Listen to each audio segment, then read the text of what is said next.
Welcome to the Corrales Art Center's May 2020 Salon. Our topic, how did New Mexico's filigree lose its sparkle? We're coming to you via Zoom, as you can see, and we hope you're all doing well during this coronavirus pandemic. I'm Kathleen McCleary, and I'm a member of this Corrales Art Center's Salon Committee. And I'm joined today by Andrew Connors. He's the director of the Albuquerque Museum, where he was a curator from 2009 to 2018. Before that, he chaired the Visual Arts Department at Albuquerque Academy. He was also a curator for the National Hispanic Cultural Center here and at the Smithsonian Art Museum in Washington, D.C. He's a graduate of Yale University, and he did his postgraduate work at George Washington University. And before we get started, I want to give a shout out to Joe Romero. He's our sponsor. He's with RBC Wealth Management, and he's helped to make today's presentation possible. And now to Andrew Connors and the history of New Mexico's filigree. Andrew? Thank you so much, Kathleen. It's a great pleasure to be able to talk about one of these rich moments in New Mexican art history. And it's a moment that most of us probably know very little about. This is a perfect example of how rich our state is and how many diverse stories there are of creativity, of individuals coming to New Mexico and bringing with them new ideas, new innovations, new technologies, and those technologies, those innovations become part of who we are as New Mexico. So I do want to talk a little bit about this history, and I hope at the end it will encourage you to dig deeper into some of the heritage that we may not hear about very often in New Mexico. The more research we do, the more great stories we discover. So today I'm going to be talking mostly about the Hispanic heritage of jewelry making that really developed most richly in the 1800s.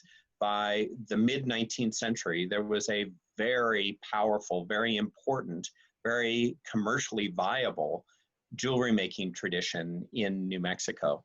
And it was based in filigree traditions that dated back really to the Romans and the Greeks even before that. So before we get into that, I do want to show a few earlier images and see if we can sort of set the stage for this aesthetic tradition. In the early 1800s, there were a number of New Mexican artists who made things. They were mostly carvers. They were sort of all-around handy people, people that would not necessarily identify as jewelers, but identified as craftspeople. These are two early 19th century bone rings that came out of the Hispanic tradition here in New Mexico. The one on the left is clearly in the white original color of the bone. The ring on the right was probably what would be considered a piece of mourning jewelry, a piece of bone that was dyed black to show that the wearer was in mourning for a lost family member or a loved one. The little panel that's now lost that was inset into the top of the ring probably was made out of silver or gold and probably had engraved in it the initials of the lost loved one. There were other traditions that were much more, one might say, crude or simple, that required less technology. But even a simple necklace like this, made out of these little tiny snail shells, represented global trade that was very much in evidence in the 1800s here in New Mexico. The little seashells probably came from the Gulf of Mexico, and they were strung on a very fine, twisted linen cord that probably came from the eastern part of the United States through trade, perhaps along the Santa Fe Trail. And the silk tie that attaches the necklace at the top was woven in the Philippines, probably in the 1810s or 20s, and came from along the Philippine trade to Mexico, along the Manila galleon trade routes. And that silk then was brought up along the Camino Real into New Mexico. So here we have shells coming from the east, from the Gulf of Mexico. We have Filipino silk ribbon that came through Mexico into New Mexico, all resulting in this necklace that was probably made in the 1820s, 30s, or 40s. We're not exactly sure. So there was this history of creativity and using innovation and using new materials as well as ancient materials and combining them in a sense of making do aesthetic. Similarly, later in the 1800s, when bullet casings became more prominent, this little tiny image of St. Barbara, is a printed image that was probably printed in Europe and perhaps hand-colored here in New Mexico. And it was cut out and encased behind a very, very thick piece of glass that may have come from a bottle. And then the frame around it was made out of brass casing from a bullet. So again, this sense of recycling and finding materials and making do is very much characteristic of what we tend to think of as early New Mexican colonial history, finding objects and making do and using their creativity to create objects of personal use and personal adornment. But by the 1830s and 1840s, the trade in silver and the trade in what came to be known as German silver, which is basically the metal nickel or nickel silver, meant that native peoples in the plains began to create astonishingly beautiful adornments, usually large round circles that could decorate either horse regalia or were hair ornaments or would sometimes decorate robes for the plains people. But here in New Mexico, there was also that same use of that metal, that inexpensive metal, much less expensive than silver or gold would have been. But it was used very much in the way that silver could have been used. So these two cuff bracelets represent very, very low technology. All you basically need to do is cut out a piece, and you could cut them with shears, cut out a piece of the nickel silver, and then use a very sharp little rocker engraver, which could have been made out of a nail, and simply rock it back and forth, moving it a little bit across the metal surface to create these wonderful motifs. The image on the left is very stylized, abstracted, but you can see the little zigzag of the rocker line as the rocker is moved across the metal. The image on the right, the cuff on the right, is much more elaborate, but that is made with exactly the same technology, just with a greater control of the hand. So the jeweler would use that rocker and move it in particular directions to create all of those indented lines. And then they would often use some sort of blacking agent to rub over those grooves so that the black would stay in the grooves and the silver then, or the nickel silver, could be polished to create a bright sheen. The image on the right, you see the motif of double hearts connected at their points. And then above that, you see the motif known as the whirling log motif, or in the 20th century, the motif that was usually identified as the swastika. Clearly, because this was from the 1840s or 1850s, it had nothing to do with the other horrible incorporation of that symbol. But these sort of cuffs were very common throughout both the Plains Indian area, but also here in New Mexico. The motif on the left is a motif of sort of leaf shapes. And again, you can see the rocker control. You can tell the different hands here, that clearly the person who made the cuff on the left did not make the cuff on the right. The control of the rocker on the left is a little bit more wild, a little less controlled, and the rocker on the right creates that wonderful textured background area. Unfortunately, the image doesn't really have this the right way so that it's easy to see. But if you look at those two central images, let's see if I can use the marker.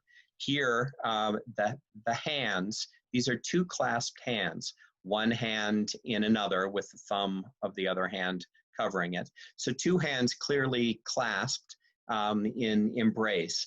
And then the text here, also done in rocker engraving with the letters there, S-O-S-T-E, sustenemus, or sustain me, protect me, look after me, guide me. So it was a talisman of protection that was clearly worn. They're very, very worn. The rocker engraving is very, has been very much rubbed off on the lower parts of many of these cuffs because they were worn and the nickel silver was so soft. Another example, this is two angles of the same cuff. And here we can see this direct connection as we saw in the Spanish engraving on the other cuff. But here we can see, starting here, A-N-T-O-N-I-A, Antonia, and then on the other side, it says Chavez. So this was a cuff with the name of Antonia Chavez. Unfortunately, we don't know who Antonia Chavez was, but clearly this was a cuff that was specifically made for her, probably as a gift or something. But this clearly indicates that this was not, as many people have previously thought, this was not just a Plains Indian visual tradition, it was also a Hispanic New Mexican relevant tradition. And we can see another one of those connections to New Mexican Hispanic connection in this crown that is a combination of both real silver and nickel silver. And we can see in this crown that probably was made to top a three-dimensional carved image of a saint, which in the Hispanic tradition would be called a bulto, a sculpture of a religious personage, with just a little glass faceted cabochon here. But then with very crude filigree, very crude wire decorating the cross at the top, and then at the bottom, that same nickel silver tradition with rocker engraving at the bottom.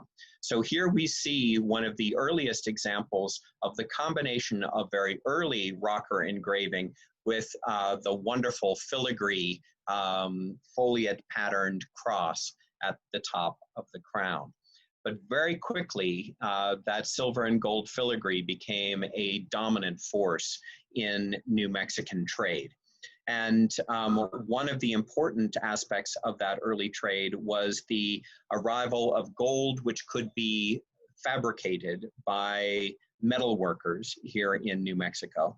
And this may have been a wedding ring from New Mexico, but it's simply decorated with tiny, tiny little rocker engraving along the edges, and then just file marks.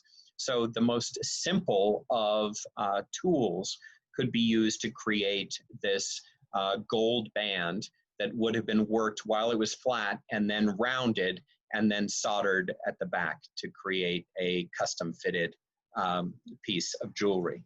But that origin in gold work quickly transformed into one of the most astonishing accomplishments of gold and silver work in the Americas in the 19th century. This is a watch fob, a chain basically that a man would use, hooking the bar through his vest buttonhole, and then here a watch would be hooked onto the other side. And this is about 12 inches long, but look at how fine that chain work is. It's woven gold thread, very, very fine thread, with these wonderful gold blocks creating these wonderful geometric statements. So it's a wonderful combination of the astonishingly complex and fine work.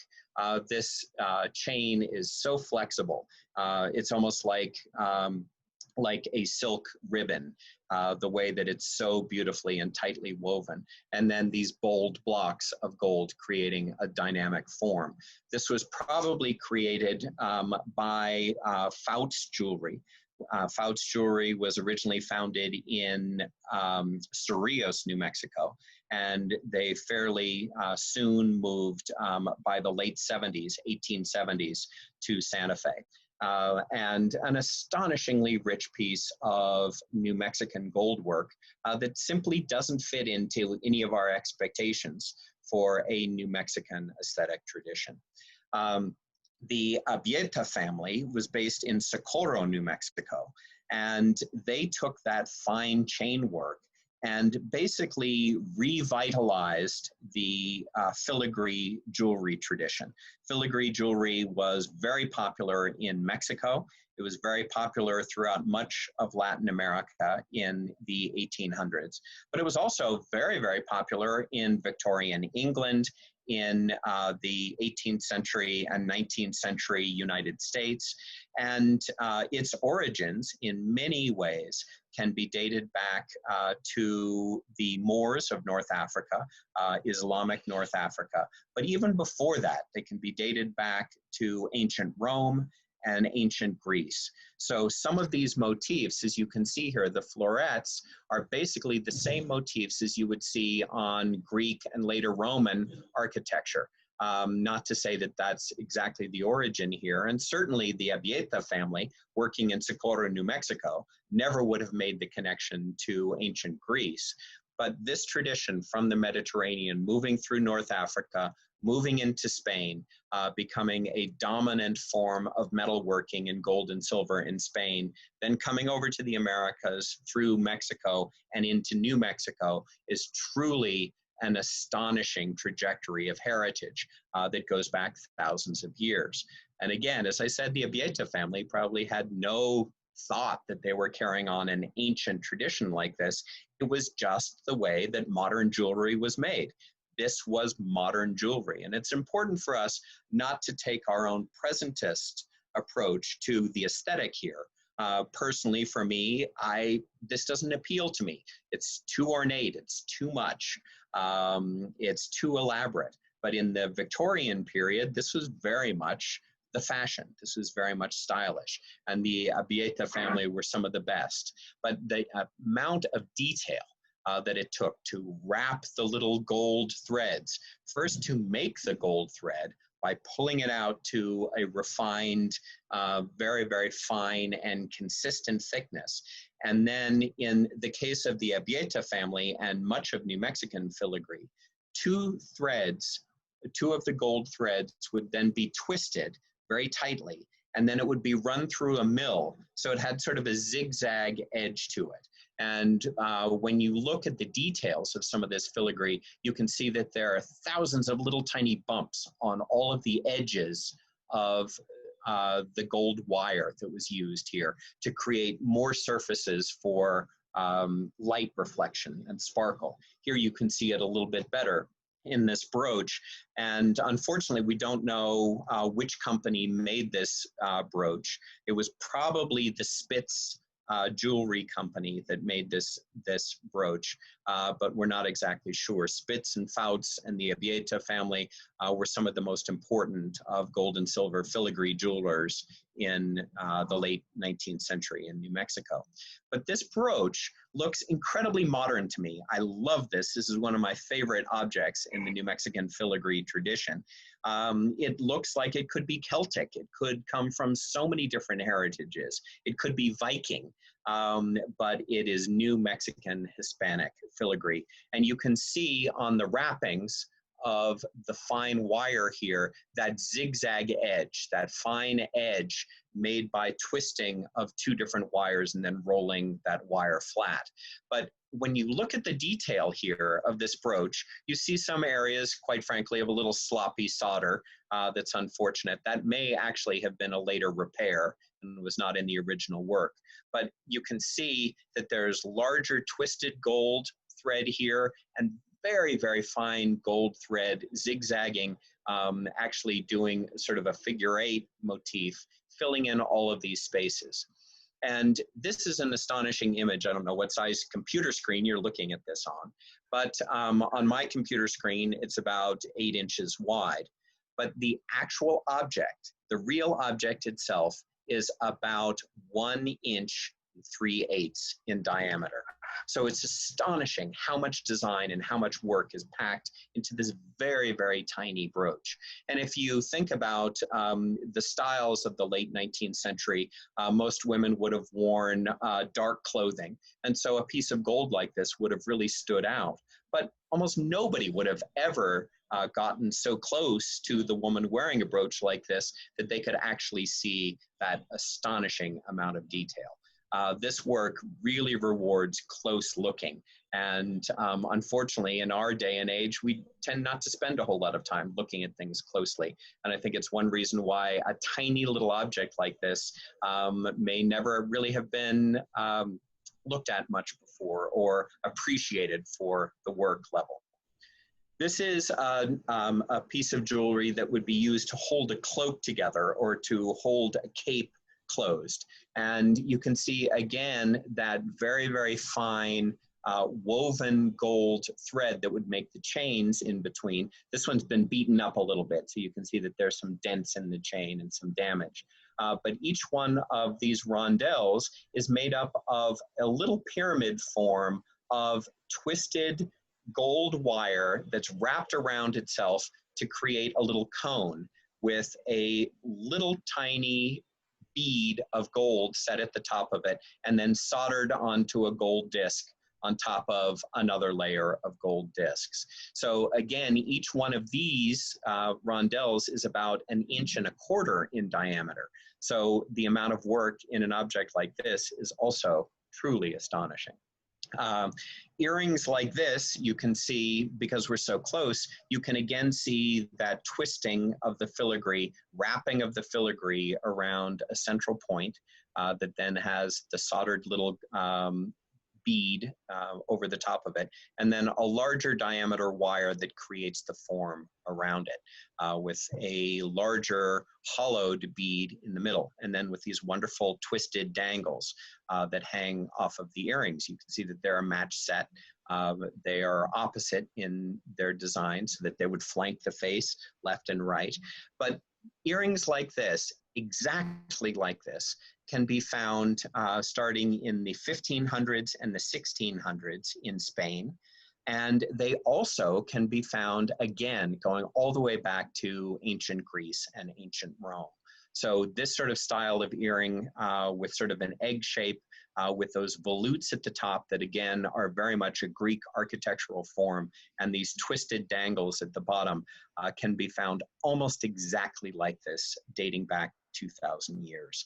So the heritage of New Mexican filigree is truly ancient and truly multicultural.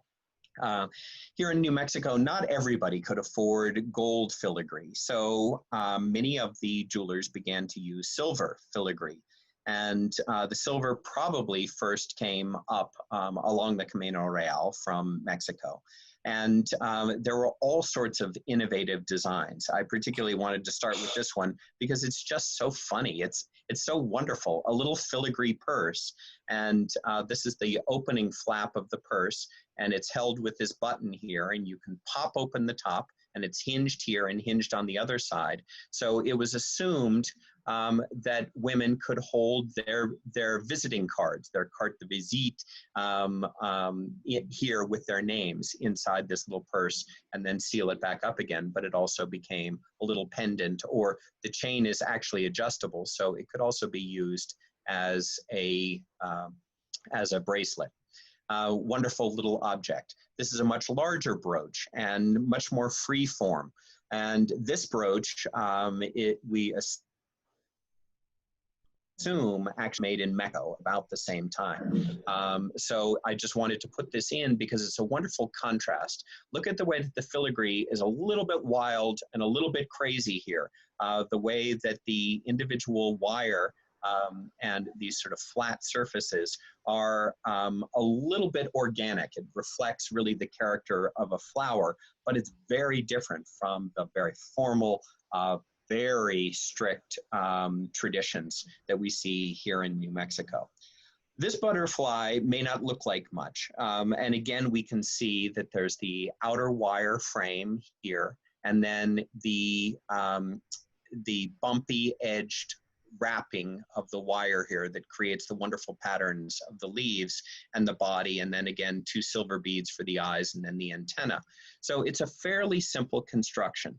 But the astonishing thing about this butterfly is that we know that in 1883, this butterfly was sold for 25 cents And it was illustrated in a mail order catalog of the Spitz Jewelry Company.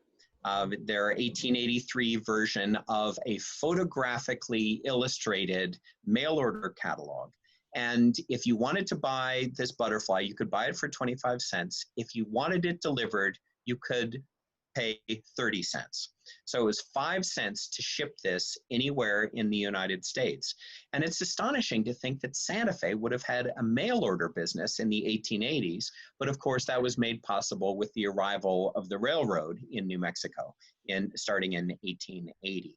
So here Santa Fe, a community that for so many historians, for so many romantics, has been the city remote beyond compare, or New Mexico, this remote, separate, hard to reach community, was one of the pioneers of mail order distribution in the United States starting in the 1880s. And this little butterfly is a perfect example of it, available through the Spitz and Company jewelry catalog from 1883. I just love that story. So this little butterfly is incredibly important to me. There were other filigree animals that were made. This peacock is astonishingly wonderful. And again, you can see the very, very strict filigree here. It becomes so complex, it's almost hard to discern the patterns. And the best way really to look at jewelry like this is through a magnifying glass. But look at the way that each one of the wing feathers is identified as a very long oval with pointed edges. And the tail feathers are each delineated with a wonderful little rondelle of, again, that tightly wrapped filigree wire. And there were other forms that very much fit into the Victorian aesthetic of the time. This is a fan, very much inspired by the fans that women in society would use, not so much to cool themselves, but to basically send signals to society about what they were thinking or who they were. So fans, there was a whole code of communication that women used fans for. And here, this little tiny silver filigree fan, each one of the petals of these tulips that decorate the front of the fan is then made of silver filigree overlaid onto another level of silver filigree that creates the fan itself, and then a solid piece of silver that creates the handle of the fan itself. And to mark the American period, there were a number of United States patriotic symbols as well. Here is the United States eagle holding a wonderfully stylized, or perched on a wonderfully stylized United States flag. So here the stars of the flag are indicated with little tiny discs of silver, with the field, the blue field, established by another pattern of filigree. And then the stripes, the alternating red and white stripes of the United States flag, indicated by thickness of silver wire and thinness of silver wire in, again, extended oval forms. And then the ribbons holding the bottom of the flag, and the tassels at the top of the flag and the flagpole made out of solid silver. So this tradition of silver working and gold working was very, very popular into the 19-teens. That aesthetic that so many of us think of when we think of the Victorian era, where more is more, where the elaboration and attention to decorative motif piled one on top of another absolutely responded very powerfully to these objects. These silver filigree and gold filigree objects were advertised in New Mexico and nationwide as representing some of the best filigree available anywhere. And they noted that it was the best filigree by calling it Mexican filigree. So Mexican filigree from New Mexico was seen as some of the best jewelry in the Victorian tradition in the United States. How ironic is that? Whenever we think about New Mexico, we think about people trying to differentiate New Mexico from Mexico itself. And yet in the 1880s and 1890s, it was very much a point of pride that New Mexico did things as well as they did in Mexico. And it was very, very well marketed. There were advertisements that were placed in major national magazines, such as Harper's Weekly and Scribner's Magazine, as well as in major newspapers, such as the New York Times, the National Tribune, and other local newspapers here in New Mexico. So it really was very, very well known. And if a tourist came to New Mexico and wanted to bring back jewelry with them, there really was not a Native American jewelry market in the 1880s and 1890s. The market really was for Hispanic style, Mexican style filigree, gold and silver. And this tradition continues up to the present. And it continues in the hands of some of the great contemporary jewelers in New Mexico, such as Juan Lopez, who lives in Corrales. Juan Lopez, as you can see from this cross, which is about 3 inches tall, you can see that he has absolutely captured the skills and the technologies that are required to make the best of Mexican-style filigree.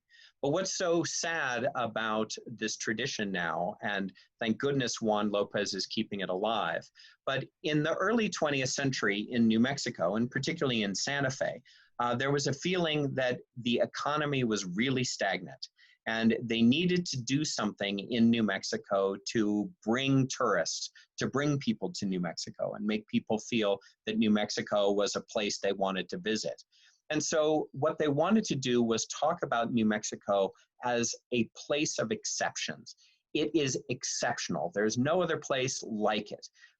It is unique, that it is not simply carrying on the tradition of other places. And so this filigree was basically carrying on the tradition of Mexican filigree, carrying on the tradition of Spanish filigree. So it was not seen as unique enough that the city fathers in Santa Fe really wanted to continue to market it. Instead, they discovered that as native jewelers were using silver and turquoise in a very, very new art form for them. Native artists had learned how to work silver and work metal from Hispanic jewelers and Hispanic metal workers. And very quickly, Diné people, the Navajo people, as well as Zuni jewelers began to use silver and created an entirely new tradition of Native American jewelry style. And this filigree just simply was not unique the way that the Native American jewelry was. And so that began to be marketed. Native American jewelry was marketed as the truly unique New Mexican jewelry, and the filigree market basically began to die out at that moment. But it also reflected the change in aesthetics, that this ornamentation, this elaboration of design was very much flying in the face of modernity in the United States and throughout the world. This was seen as old-fashioned, as your grandmother's style of jewelry. It was not modern. And so the market began to decrease, and fewer jewelers continued to focus on filigree making, such that by the time Juan Lopez learned how to make filigree jewelry starting in the 1970s, there were very, very few jewelers alive. Really, there was only one major Hispanic jeweler, Alfonso Ortiz, who continued to make filigree jewelry throughout the 1940s, 50s, 60s, and 70s. And Juan Lopez studied some of his work. So Juan doesn't just make jewelry for human wearing. This was a collaboration that he did with the great Santero Alcario Otero. And Alcario created the image of the Santo Niño de Prague, and Juan made that wonderful silver filigree crown. Here's Juan and Alcario shaking hands at their almost completed collaboration. But Juan has gone on to make all kinds of outrageous objects, including the mantle of the Virgin that you can see over a carved bone and wood image of the saint at the top. And then down below, very much in the sense of Mexican fun, is in the tradition of Mexican minute furniture, miniature furniture making, is one of his armchairs made in silver filigree. And then on the right, you can see the Volkswagen Bug that he made out of silver filigree. I'm sorry that I don't have a better image of that. but Juan Lopez really can create anything in the silver filigree. This is a silver flower, as you can see, rising out of that wonderful ornate base down at the bottom. He can also create birds, very much inspired by the birds of the 19th century, the Victorian bird. So here's a wonderful hummingbird that we're seeing so many of in this season here in New Mexico. But the wonderful thing about Juan is he's always inventing. So the hummingbird can fit its beak right into the flower there, and you get this wonderful sculpture. It is clearly not a piece of jewelry, it's a freestanding sculpture in the hands of a great artist. Juan Lopez continues this tradition and has been working with others to try to teach the next generation of silver and gold filigree artists. And there are a number of terrific artists working right now. But it is a tradition that is very hard to find, to see out there, probably because for many people, this filigree aesthetic still does remind many people of the Victorian era, of the past, of old-fashioned. And yet in the hands of Juan Lopez, he continues to create things that are unprecedented, that are very much modern, very much new, because he's making them new. He's making them modern. I love this puffy heart form that he created, just a wonderful little objects that in the hands of the artist become a true celebration of the heritage of New Mexico. Again, this is just a brief introduction to this very, very rich tradition. And I hope that the next time you see an art form that you don't really understand, or that you may not appreciate, or it may not be your aesthetic, dig in a little bit. If you have the opportunity to ask the artist about the work, spend time with them. Ask them about their tradition, ask them how they learned, and ask them what it means to them. Because New Mexico has thousands of these untold stories of creativity, and the artisans of New Mexico are always willing to share those stories with us. So I would love it if you have some questions. Again, just a very brief introduction, but Kathleen, thank you so much for letting me tell some of these stories. That's really a fascinating tale that you've woven. And I agree with you on the brooch. That brooch was stunningly beautiful. And it's so hard to imagine that you could actually buy something for 25 cents. And that makes me wonder who it is who was buying gold or silver filigree in the late 19th century, early 20th century. Well, the wonderful thing is that it truly was an ecumenical market, that this jewelry tradition was very much the popular style. So it was popular with everyone. It was not just popular within the Hispanic community, where their ancestors may have been wearing this jewelry for hundreds of years, but it was also very popular with Native American women that would wear filigree jewelry, and it was very, very popular with the Anglo community, because or what we here in New Mexico call the Anglo community, the sort of white settlers that would come from the east of the United States, because it looked like the jewelry that everybody else was wearing in Boston or Cincinnati or Chicago. This was the style that people were wearing at the moment, and yet it was being made in New Mexico by local New Mexicans. So the Anglo community was very much buying this. Tourists were buying it, and it was very, very heavily advertised in tourist-based magazines promoting tourism in New Mexico. But again, that wonderful thing that I mentioned earlier, it was also sold through mail order. So somebody in Florida, somebody in Savannah, Georgia, somebody in Boston, Massachusetts could order Mexican filigree from New Mexico and have it delivered to their door. I just find that really wonderful and really rich. So the very intricate detail makes me wonder if how difficult this was, what kind of skills these artists needed, and whether or not there were some health hazards in trying to do that very intricate work.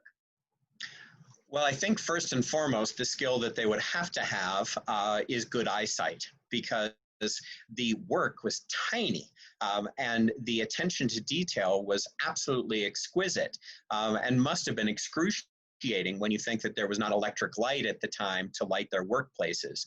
So they had to work by a very bright window or or a very, very strong kerosene lamp so that they could actually even see what they were doing. But then also the control of the hand was very, very important. And soldering was very, very challenging because soldering, you didn't have electric soldering irons at the time, didn't have torches at the time. So it was basically a hot steel rod that had to be heated in a fire and then very quickly used to melt the metal to itself to hold these objects together. So a very, very steady hand was also required. The wonderful thing is that it was not very toxic. Most of the toxicity, unfortunately, was in the mining process of gold and silver, which really was not done here in New Mexico to the extent. So most of the gold and silver came from other places that was used in this jewelry. And basically, it was just a fairly light acid wash that would be used to clean off the silver or the gold to keep it clean so that the solder would affix properly. But it was not very toxic. And so it was a fairly clean industry here in New Mexico for the jewelers to participate in. So I suspect you have whetted the appetite for some of our members. So if somebody was looking to buy filigree jewelry now in New Mexico or elsewhere, where would they go and how would they know whether or not it was good quality or not? Well, that's the big challenge. As I mentioned earlier, this filigree jewelry fell out of favor in the early 20th century. And quite frankly, it hasn't come back into favor. And that makes me really sad. So the best place to see the best of filigree jewelry was usually the traditional markets here in New Mexico. The traditional Spanish market, which is usually held in July of every year, and then a winter market that's held in December or late November. But unfortunately, the July market, as we all know, all of these larger gatherings of individuals have been canceled for this summer. So it's very, very difficult to find great pieces of contemporary filigree work on the market. But Juan Lopez is always happy to answer the phone and hear somebody calling saying they would love to see what he has available and purchase something from him. He's making really, really wonderful objects. But there really is no store that regularly sells Hispanic filigree jewelry. And the quality really is very clear to see it. If you look at the objects, the cleanliness of the solder, the clarity of each of the individual wires so that it doesn't become a blob where the solder has flowed over the wires. You can see it once you start looking at filigree jewelry. You can see the refinement and the attention to detail and the fact that every one of those wires makes an individual arc and an individual curve on its own without bends and crimps in them. So it takes a little bit of training of the eye, but you can see the fineness of the work pretty quickly. We simply want to say thank you to Andrew for taking time to be with us this afternoon. And before we end, let me thank the Salon Committee too. My colleagues Sandra Ben, Nadine Cobb, Pamina Deutsch, and Charlene Spiegel. It really does take a village. We regret that we couldn't bring you the wine and the treats that we normally would, or even host you at Casa Santa Isidro as we had planned. And we do want you to know that salons will resume once it's possible to have those large gatherings. And I want to give another shout out to our sponsor, Joe Romero of RBC Wealth Management, and to Andrew Connors for giving us a fascinating virtual presentation.